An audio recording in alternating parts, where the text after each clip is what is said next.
in this week's PFT Power Rankings, presented by Toyota. Let's take a look. Week 4 is upon us, and these are the Week 4 rankings. The Cowboys had been number 1, and, it's my fault. Dak Prescott hit the nail on the head. You all believed in us too much. Thank you for not saying, how about them Cowboys? Because when you praise us, we believe it, and then we go out and we step on a rake, and that's what they did against the Cardinals. So they got dropped back down, and everybody else bumped up 1. 49ers at 1, Dolphins at 2. I thought about making the Dolphins number 1. I thought about it, Myles. I came close to doing it, but the 49ers looked pretty damn good on Thursday night, and I didn't want to give in to recency bias. If the 49ers had played Monday night, they would have been the no-brainer number 1, given what they did to the Giants. Really? But the Dolphins won by 50. I mean, well, that's how we saw a team win by 50. And, we can't make the Dolphins number 1. I feel like it's more you're trying to do the reverse jinx, right? Because you put the Cowboys number 1 last week, and then the Cowboys pee down their leg at Arizona, and you don't want to see the Dolphins pee down their leg when they go up to Buffalo this weekend. Which, if that's the case, I like it, man. I respect that. I do. I really wish that these rankings had the kind of power that some people think they do. I really wish. And I've seen others put the Dolphins at number 1. So there will be fodder out there for the Bills to say, hey, the best team in football is coming to town this weekend. It's no longer us. So let's take our vitamins and say our prayers and eat our Wheaties and rip our shirts off like Hulk Hogan and go out there and beat the Miami Dolphins. So I don't know how much of that matters. And I don't think the Dolphins are going to let any of this talk disrupt their vibe. The Cowboys do. And I think the reason the Cowboys do is very simple. Jerry Jones lives for the moment. And yes, he'd love to win a Super Bowl, but he's not going to suspend his enjoyment of his team doing well. So he gets caught up in it. The team gets caught up in it. And they start believing they're better than they are. And it sets the stage for someone like the Cardinals to beat them. And we'll see it happen again. And we'll see it happen again. And it will happen from time to time. But they've had their wake-up call. They'll be fine for a while. Hell, they may beat the 49ers. Sunday night, Week 5, coming up after the Chiefs-Jets game this week. Next week, 49ers-Cowboys get together. Oh, boy, would have been a little sexier if the Cowboys hadn't lost on Sunday. But still, the Cowboys will have their chance to do what they did the first couple of weeks, and they'll do it. And then they'll rise again, and then they'll lose to somebody they should have beaten. That's their reality. I don't think the Dolphins are going to be susceptible to that because they're getting used to winning. They're still learning their way. And I just feel like Mike McDaniel is going to be very adept at insulating that group from all the noise, positive or negative.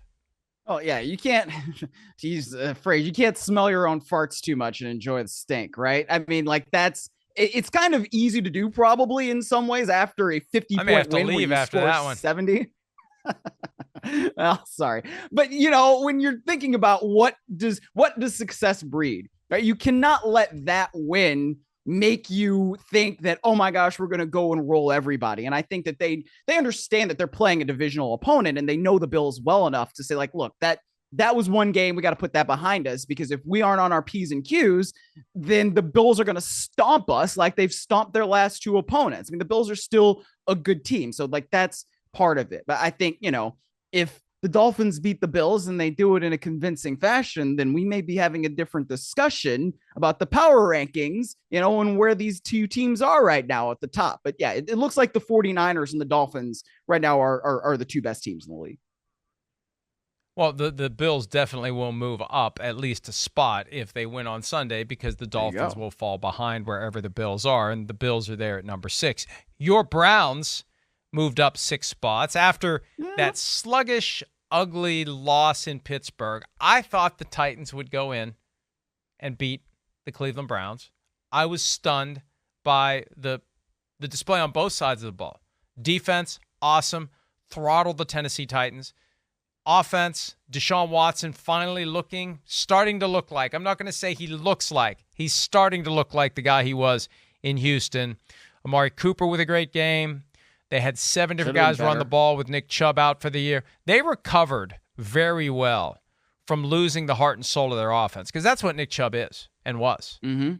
I don't know that he will be next year. I don't know that they'll bring him back next year. But one of the reasons they're willing to pay him so much money this year, despite their very strong analytics focus, he is a great leader on that team. So you remove that from the equation, something's got to give. And Amari Cooper stepped up, and Deshaun Watson stepped up, and I was impressed with what the Browns did. It surprised me. I thought the Titans would win that game, and the Titans were underdogs. I made that one of my best bets, which do the opposite, frankly, on my best bets. But the Browns proved me wrong. In the 6-day turnaround, just everything, it was too much. Yeah. Great job by Kevin Stefanski and Jim Schwartz of getting those guys focused and ready, and they're where they deserve to be at number 11. Yeah. And you know what? If they stay home, they beat the Ravens. Ravens have a lot of injury issues coming up on both sides of the ball, frankly. So it's going to be interesting to see what that elite Browns defense, because look, it's elite right now. I've never seen a Browns defense look like this. My mom has been like, hey, this is kind of what it was like in the 80s, when you had the dogs and everybody was barking at the dog pound. But like, I've never in my life seen Cleveland's defense look like this, where everything is attack, attack, attack. And you're doing so well that you've got two tight ends trying to follow Myles Garrett around the formation, and then he just messes with them and makes it so that they can't snap the ball. That is so funny. I've never seen anything like that either. But yeah, one thing I want to address with you on these power rankings. Okay, Mike, how did the Falcons lose to the Lions 20-6 and gain 3 spots? What are we doing there? Hey, the Saints lost, and they gained a few spots as well. Here's the problem. There's a bunch of bad teams. Let me finish. Can I finish? May I, please? Okay. There's a bunch of bad teams right now. There's a bunch of bad teams. The Falcons held their own for the most part with the Detroit Lions. It was a tough spot for them to win. And look, the Lions are in the top 10. People are mad that the Steelers are 9. I mean, there are a bunch of bad teams. Let's move to the second screen. I only dropped the Commanders by 1 spot because they even after they got blown out by the Bills. Look at the teams here. There are not a lot of good teams. There are a lot of bad teams. And I finally suspended any credit for 2022 for the Jets and the Giants. Well, for the Giants, it was credit for last year. For the Jets, it was the expectation they would be better than they are this year. I just let them both drop like a stone. Both New York teams.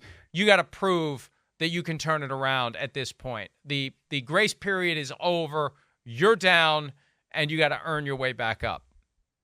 Well, what about the Bengals? Why are the Bengals so far down there, man? They had a gutty win. Defense played great against the Rams. Like, come on. This is still a team. Joe Burrow's still hurt. They still have Joe Burrow. Yeah, but I mean, he's still gutting it out. Joe Burrow's still hurt. He is still hurt, and that's very clear. Yeah. You're just trying to disagree with me. You're trying to find something to disagree with me. They beat the Rams, who are not good this year, and the Rams. Look where the Rams are. They're at 24 now. I thought the Rams were going to win that game. Going into it, and throughout most of it, I thought the Rams were going to pull it off. So they beat an immobile, or they got beat by, an immobile Joe Burrow. That Bengals team still has issues. Their defense really stepped up, which was a plus. Without the defense doing what it did, the Rams would have won that game, and the Rams would be maybe at number 19, and the Bengals would be farther down. It's still tough. We're still kind of feeling our way through this early part of the season. How much does one game indicate where a team fits in this broader puzzle? And the pieces are going to keep moving around. And I'd like to think they'll stabilize after 5, 6, 7 weeks. But this is one of the things I love and hate about the NFL. I love it as a fan. I hate it as somebody who's supposed to know what's going on. Every time you think you have figured out what's going on, you find out you just don't know. And let's just enjoy the show. Let's not have to predict it. That was my rant preseason. Why do we have to predict games? Why do we have to predict who makes the playoffs? Why can't we just watch the show? When I go to the movie, I don't have a list of 5 things that I think is going to happen in the movie that I'm rooting for to happen so I'm right, instead of just enjoying the damn movie. So enjoy it. It's going to be a lot of ups and downs and highs and lows, and everything can change in any given week. One key injury changes everything, as we saw week 1. So how do teams react to adversity? That's what ultimately proves who's ready to go compete for a championship, who can avoid the adversity, who can keep their players healthy, who makes the right decisions at the right time. It's all packed so close together, Myles. It's so different from when I was a kid and you had a small handful of great teams, you had a small handful of crap teams, and you kind of had everybody else. You knew who was going to be there at the end of the day. And we have a feeling right now, but so much football is left to be played, and our perceptions are going to change because the reality is going to change between now and week 18. Well, certainly, and it always does. But I think, we're getting to what used to be the end of the first quarter of the season. But since they added the 17th game, you cannot now split the season up into quarters. But once you get through the first 4 games, you kind of start to understand what teams are going to look like. Right? I mean, I think we all understand that the Bears right now look like the absolute worst team in football. Before the season, when you had the power rankings and you were like, well, if Arizona could be 33, that's where they'd be. Like the Bears should be 34 right now based on all the things that are going on there. And they don't seem to have any kind of direction, which is really unfortunate. But yeah, I think that once we get through this first quarter, then you're kind of like, okay, I understand what the really, really good teams are. We understand what the really, really bad teams are. Right. And as we get to the 6-week mark, then we really kind of know, because we're not necessarily halfway through, but we have an understanding of, okay, this is actually a good team. This is probably not a good team. And then this is a bad team. So we're almost getting to where you can really feel those things out. What's amazing about the Cardinals, they gave us no reason to think they had prioritized winning in 2023, given their draft day moves, given the way they handled the DeAndre Hopkins cap consequences. They could have kept $11 million in cap space around for this year to maybe go out and be buyers at the trade deadline. They weren't interested. Let's take it all this year. Let's take the full $22 million cap charge this year, and then we'll have it next year. Well, you could have kept 11 this year and not used it. You have it around in case you need it, and you kick it to next year if you don't. But they may be like a surprise contender. They may be good despite all appearances that this was a scholarship year where they perhaps set themselves up to go get a Caleb Williams in the draft if he would even go there. They beat the Cowboys. They were competitive in the other 2 games. It just makes you wonder, is this team going to be far better than the people at the top of the organization thought they were going to be this year? They could be the gang that couldn't tank straight by the time it's all said and done. But it was great to see them beat the Cowboys and inject themselves into the conversation. And you're right. If there was a 33, 34, 35, 36, whatever, that's what the Bears would be right now. And 32 faces 31 this weekend.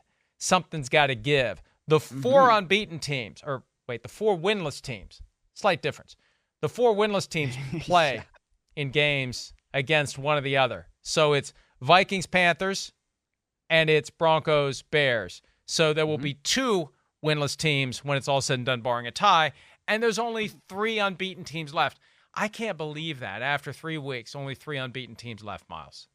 Parity, baby. That's what they want. Parity. Everybody can beat everybody in any given week. And yeah, that's what it's going to be. Wouldn't it be funny if there were 2 ties? That'd be hilarious. And then everybody still stays winless. I think that would be funny. I like chaos when there's no risk of anybody getting hurt. So yeah, I think that'd be funny.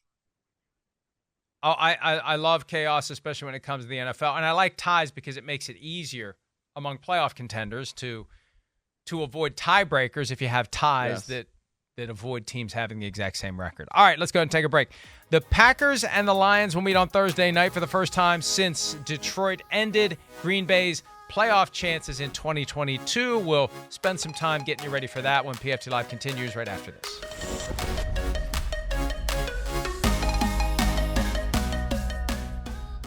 Hi, it's Mike Florio. Thanks for watching PFT on YouTube. Hit subscribe for the latest news and analysis from Pro Football Talk.